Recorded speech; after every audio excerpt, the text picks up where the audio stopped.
When we think about ancient battles, it's easy to imagine swords, shields, and brute force deciding the outcome.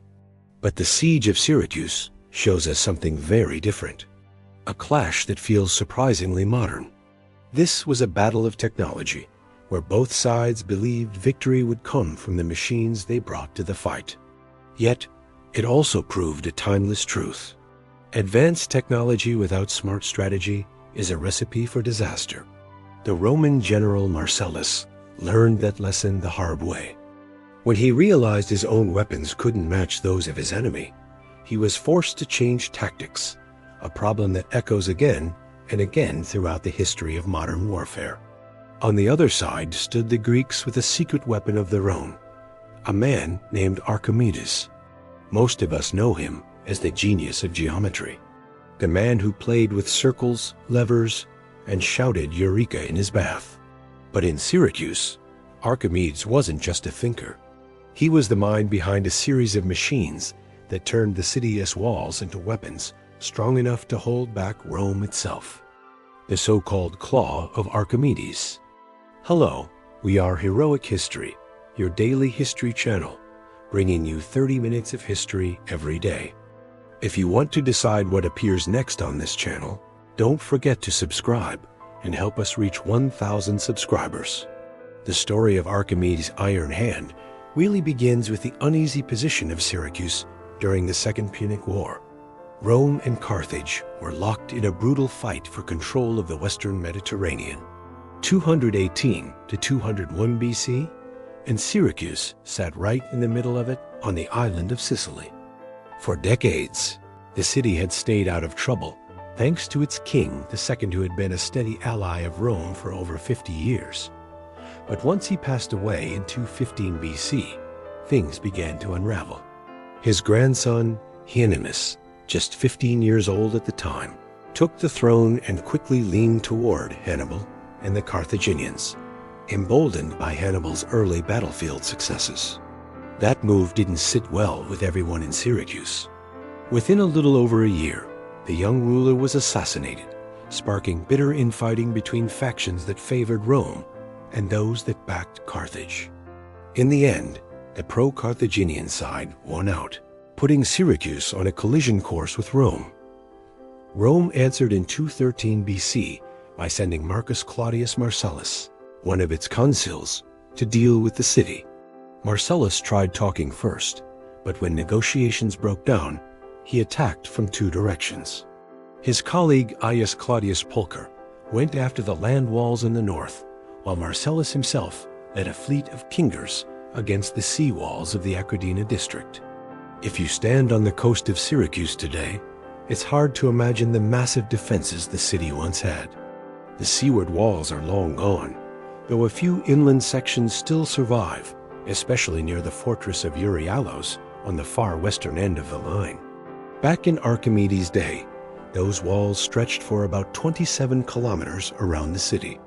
To be fair, Syracuse already had some natural advantages. Its main harbor could be sealed shut with heavy chains stretched across the entrance, making it a nightmare for enemy ships. Mountains and steep cliffs wrapped around most of the city, leaving almost no way in by land. When the Romans came in 213 BC, they hit Syracuse from both land and sea. Pulcher led his troops against the northern land walls, where they connect with the shoreline. Marcellus, meanwhile, brought his fleet of 60 queen carimes against the city's sea defenses. The ancient writers don't all agree on exactly where that fleet struck. Livy simply says it was along the walls of Aquidina, washed by the sea. While Plutarch doesn't pinpoint a location at all, Polybius, however, is much more precise. He places the assault at the Stoicatus in Aquidina, the very spot where the city wall runs straight down to the water's edge. If you follow that description, the battle at sea must have been confined to a stretch of coast only about 900 meters long. The cliffs of the Epipili Plateau slope right down into the sea at the spot where the Stoicatus once stood. That's where Marcellus' fleet came face to face with the city walls. Just to the left of that point lies the Porto Piccolo, a narrow inlet where the island of Ortigia connects to the mainland. No Roman commander in his right mind would have sailed into that harbor. Any ships inside would have been trapped, hammered from 3 directions by Syracuse's defenders. Their only real chance was an assault on Acradina, that narrow 1,000-wide stretch of shallow rocky coastline guarded by a sea wall. When Marcellus sailed against Syracuse, he didn't bring a mix of ships. He had a fleet made up entirely of quinquerem, 60 of them in total. They even lashed quinqueremes together to form bigger, sturdier vessels that wouldn't tip over. Polybius, Livy, and Plutarch all confirmed that number. With about 420 men on each vessel, the Romans had roughly 25,000 men at sea, including more than 7,000 Marines ready to fight on deck.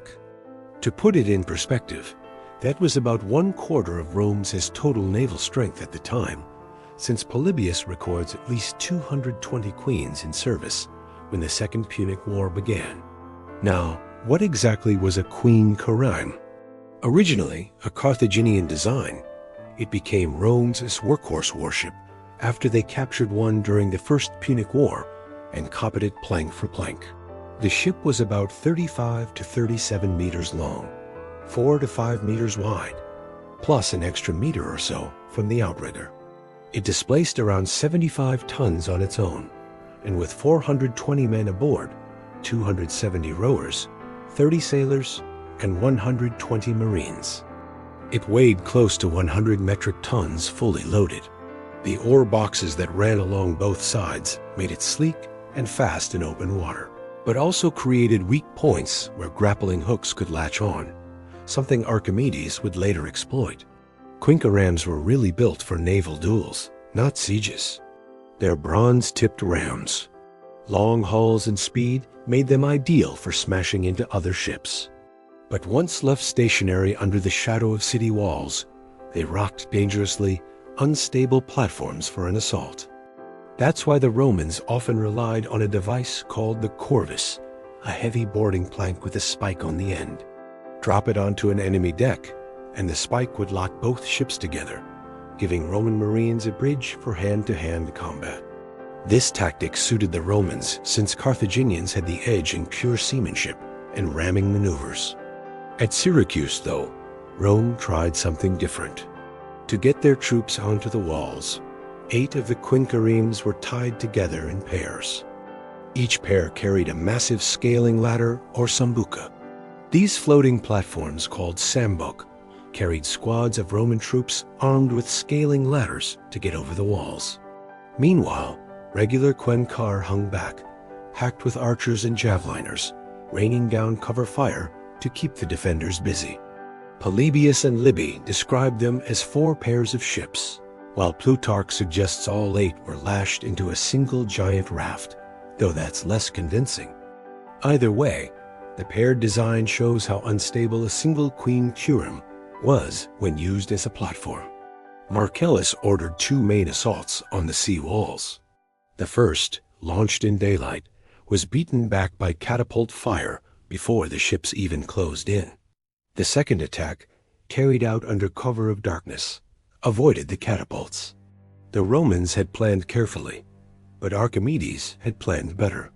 His machines turned the city walls into weapons. Huge cranes could drop massive stones on any ship that came within reach. Greek crossbows and stone throwers tore into the attackers before they could get close enough to fight back. Even larger catapults could hurl projectiles hundreds of yards, making it nearly impossible for Roman ships to stay safe, but ran straight into Archimedes' defensive machines.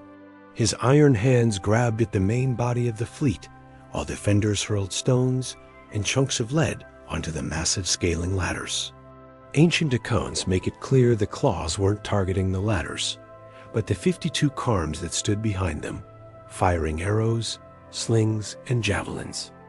Modern research suggests there could have been as many as 25 of these strange machines stretched along the seawall, each guarding its own patch of water against Marcellus' 60 warships. Imagine being a sailor in the Roman fleet, staring at the walls in the moonlight, and suddenly realizing the city wasn't just defended by men, but by hidden machines built by the greatest mind of the age. Writers of the time called them iron hands. Sometimes a grappling hook, sometimes a claw. The truth is no one today can describe them with certainty. But with the fragments preserved by Polybius, Livy, and Plutarch, and backed by modern experiments, we can piece together a striking picture of how this weapon worked and why it left Roman crews absolutely terrified.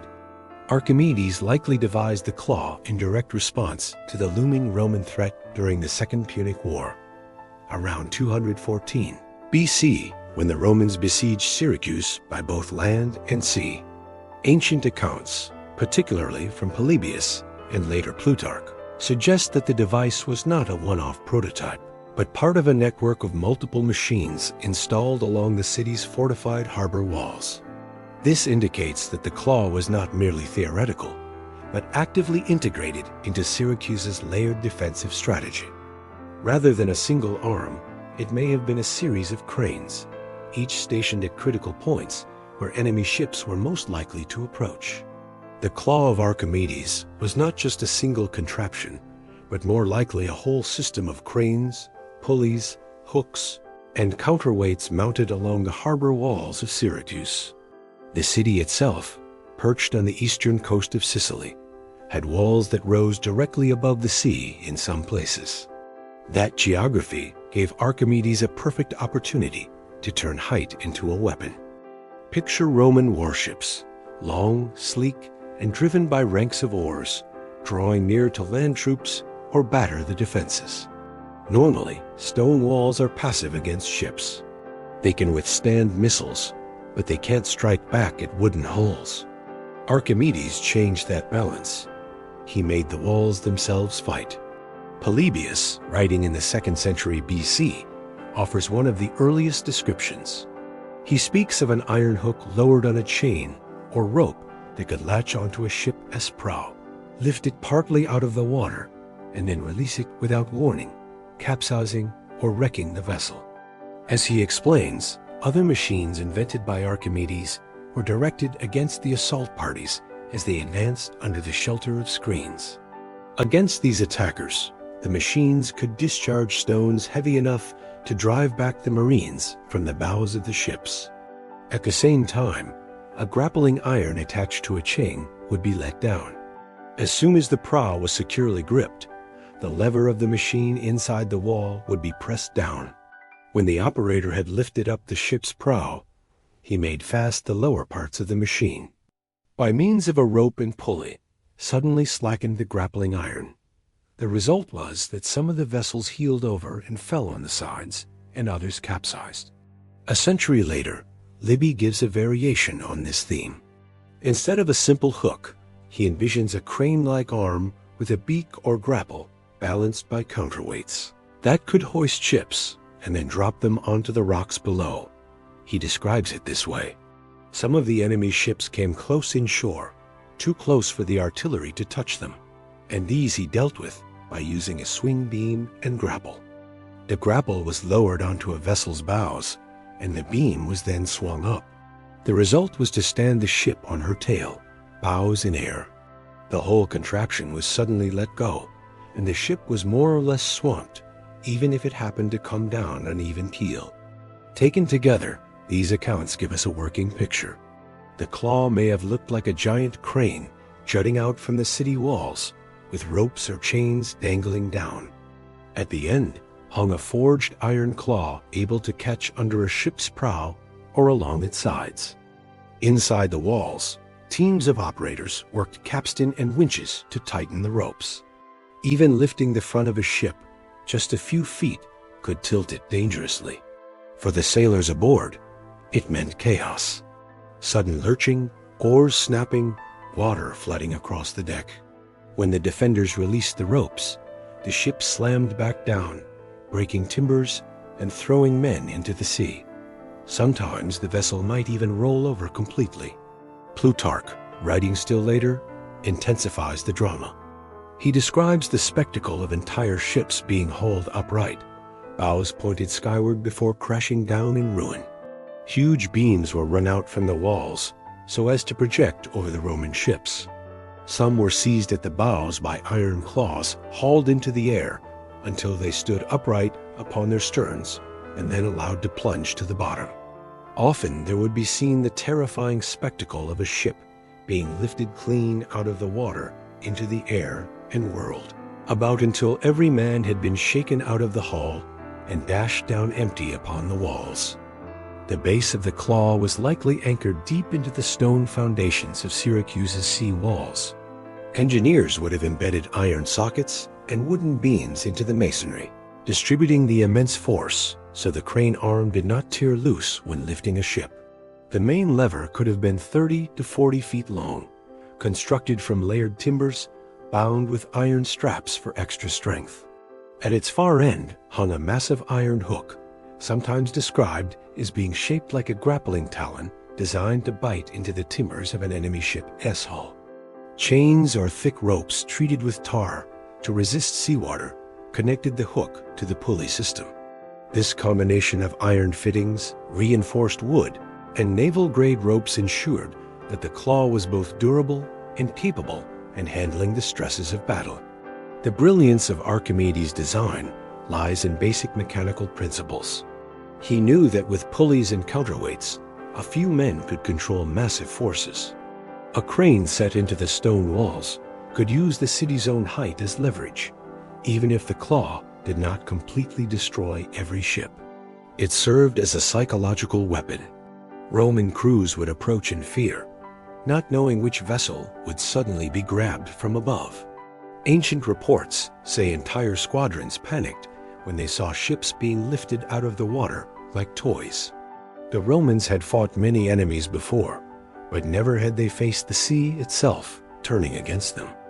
Imagine rowing toward the walls of Syracuse under Roman command, expecting stone projectiles or flaming arrows, threats sailors trained to endure. Suddenly, the sea itself seemed to betray you as an invisible hand yanked your ship upward. Men would hear the screech of ropes and iron, followed by the gut-wrenching tilt of the deck beneath their feet. The helplessness of not being able to fight back was devastating. No shield, no spear, no ram could counter the claw. Roman accounts mention men abandoning oars or even leaping into the sea in terror, rather than risk being smashed to pieces inside their ship. This fear alone reduced the morale of the fleet and gave Syracuse defenders a reputation for supernatural power. Another factor that made the claw so effective was its element of surprise.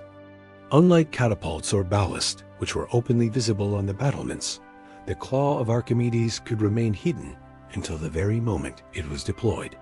A Roman try rowing confidently toward the walls might not realize the danger until a massive iron claw suddenly rose from behind a parapet, swung out over the waves, and latched onto its deck or prow.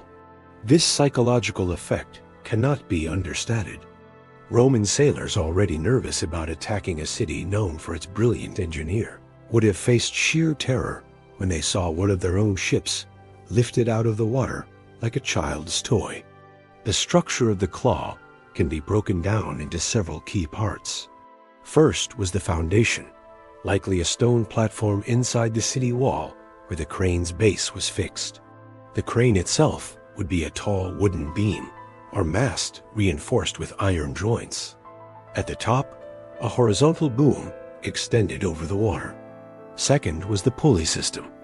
Ropes made from hemp or other strong fibers ran through pulleys, allowing the defenders to change the direction of force. This meant men standing safely on land could apply their weight and strength downward, while the hook outside moved upward. The heart of the system was a complex pulley arrangement, similar to what Archimedes famously described when he said he could move the earth with a lever. Sailors or trained soldiers would pull ropes through multiple pulley blocks, multiplying their strength several times over. This allowed perhaps a dozen men to exert the lifting power of hundreds. Counterweights, likely large stone blocks or filled containers, balanced the crane's arm, making it easier to raise or lower the hook with precision. By carefully coordinating the pull on the ropes, operators could swing the arm outward over the sea, dip the hook, and then jerk it upward to catch an enemy vessel by surprise. Third was the hook or claw itself. We do not know its exact shape, but it was probably curved like a grapple, with one or more prongs to catch onto wooden planks or railings of the ship. It had to be sharp and strong enough to dig into timber without slipping. Finally, there was the release mechanism. Wooden warships of the Hellenistic era like triremes and quinqueremes were vulnerable to torsional stress. Their long, narrow hulls were built for speed, not for withstanding vertical lifting forces.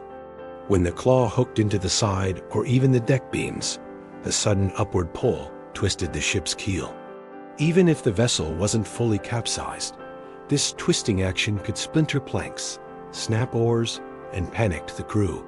The shock of being lifted even a few feet above the waterline was enough to destabilize men on deck, often causing them to stumble or fall overboard before the ship was dropped back into the sea with bone-rattling force.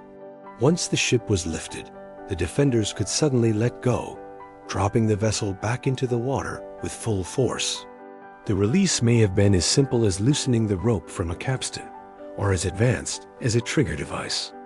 Although the surviving sources, primarily Polybius and later historians, do not give a step-by-step technical manual, they do describe the Romans' astonishment. Some accounts say Roman ships were suddenly plucked out of the sea before being dashed against the rocks. Others claim the vessels were lifted just high enough to tilt, causing men and weapons to slide overboard before the ship itself capsized.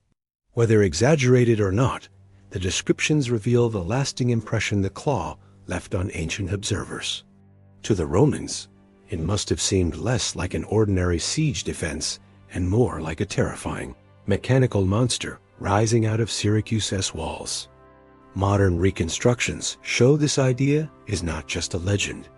In 2005, engineers working with a television project built a full-scale model of the claw of Archimedes. They set it up on a mock city wall and tested it against wooden ships. The results were impressive. The claw could indeed grab a ship, lift its prow, and cause it to rock violently. Though it did not always flip the ship over completely, the shock was enough to simulate how Roman vessels might have been disabled. These experiments suggest that Archimedes' invention was practical, not just mythical. It is important to note that the claw was part of a broader defense system. Archimedes also designed catapults of different sizes, giant crossbows, and even mirrors. Though the famous death ray of burning mirrors is more legend than fact. The claw, however, was unique because it turned the advantage of height into a direct naval weapon. While most siege engines shot stones or arrows, the claw physically manipulated enemy ships in close combat. It was not only a weapon of destruction, but also of control.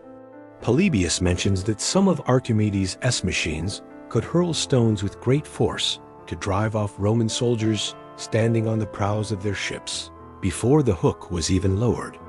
That shows the claw wasn't just a standalone invention. It was part of a larger defensive system where different weapons worked together. From a military standpoint, the claw fit perfectly with the needs of Syracuse. The city was a wealthy Greek colony, and it relied on trade and the sea for survival. Defending the harbor was crucial. Archimedes understood that he could not outbuild Rome's navy in numbers, but he could even the odds by making the approach too costly. Every ship lost to the claw was a moral and financial blow to Rome, and because the device worked best in the narrow harbor waters, it forced the Romans to fight on unfavorable terms. History records that the Siege of Syracuse dragged on for years, and Roman commanders admitted that Archimedes' machines were a major reason for the delay. Still, the claw was not without limitations. Each device could only cover a small section of the harbor wall, meaning multiple installations were required for full defense. The mechanism also depended on precise timing. Operators had to hook a moving ship in rough seas, which demanded extraordinary coordination and training. Moreover, maintaining the ropes, pulleys, and iron fittings in the salty Mediterranean air would have been a constant challenge. These weaknesses explain why the claw was more effective as a psychological deterrent than as a practical fleet destroyer. It's also worth noting the limitations of the claw. This was not a weapon that could be mass-produced or deployed in every battle. It required strong fortifications, careful placement along coastlines, and a crew of trained operators who understood Archimedes' complex system. More importantly, it could only target ships that came very close to the city walls. At longer distances, traditional artillery like catapults and ballast remained the main defense. This balance between long-range missile fire and the close-range terror of the claw made Syracuse a uniquely dangerous city to attack. The claw also demonstrates Archimedes' genius for combining theory and practice. He had written about levers, balance, and buoyancy in his works. The claw was a physical demonstration of those principles. When the crane lifted a ship's prow, Archimedes was applying leverage to disrupt stability. When the ship fell back, the energy was multiplied by gravity and momentum. It was science turned into spectacle, and in this case, into war. In the end, Syracuse fell not to ships or machines, but to a land assault in 212 BC. And in the chaos, Archimedes was killed despite Marcellus' orders to spare him. His death marked the end of the city's resistance, but his machines left behind a story that has endured for centuries. The claw of Archimedes stands as one of the clearest examples of how engineering can tip the balance of power, even against the might of Rome. We may never know exactly how it worked, but the ancient accounts and even modern reconstructions show us it was far more than just a legend. For one brief moment in history, Archimedes' genius shook the greatest navy of the ancient world. If you enjoyed this dive into Rome's wildest war machine, don't forget to hit that like button, subscribe if you haven't already, and share this video with a friend who loves history as much as you do. Thanks for watching, and I'll see you next.